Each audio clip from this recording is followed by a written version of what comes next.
సింగమల అనే అడవిని కంటి అనే సింహం పాలిస్తుండేది. దానికి నక్క, కాకి అనుచరులుగా ఉండేవి. ఓ రోజు కాకి ఎగురుకుంటూ వచ్చి, మన అడవికి దూరంగా ఉన్న ఎడారిలో ఒంటెను చూశాను, దాన్ని వేటాడగలిగితే మనకు వారం పాటు ఆహారానికి సమస్య రాదు అని చెప్పి సింహాన్ని, నక్కని బయలుదేరదీసింది. కాని ఎడారిలోకి అడుగుపెట్టగానే అక్కడి వేడికి సింహం, నక్కల కాళ్ళు కాలి నడవలేకపోయాయి. దాంతో కాకి ఒంటె దగ్గరికెళ్ళి, మిత్రమా, నువ్వు మా రాజు సింహాన్ని, మంత్రి నక్కని అడవిలో దించగలవా అని అడిగింది. ఒప్పుకున్న ఒంటె సింహాన్ని, నక్కని మోసుకుంటూ వాళ్ళ స్థావరానికి తెచ్చింది.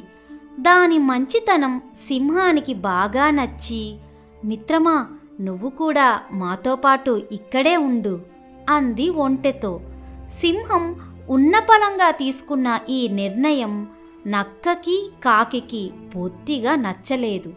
అవి ఓ ఉపాయం పన్నాయి. మహారాజా, కాళ్ళు కాలడం వల్ల మీరు ఇప్పట్లో నడవలేరు, వేటాడలేరు. మీరు ఆకలితో ఉండటం మేము చూడలేము. కాబట్టి మమ్మల్ని తినండి అన్నాయి. అది విన్న ఒంటె, వాళ్ళని వదిలేయ్ మహారాజా, నన్ను చంపితే మీ ముగ్గురికి వారం పాటు ఆహారం కాగలను అంటూ ముందుకొచ్చింది. నక్క, కాకి ఆ మాట కోసమే ఇలా నాటకమాడాయని సింహానికి అర్థమైపోయింది.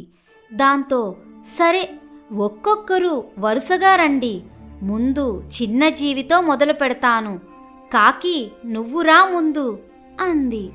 ఆ మాటకి కాకి తుర్రుమంటే నక్కేమో పరుగులంఘించుకుంది. ఒంటె, సింహాలు మాత్రం అప్పటి నుంచి మంచి స్నేహితులుగా ఉండిపోయాయి. అందుకే స్నేహమే బహుమతి.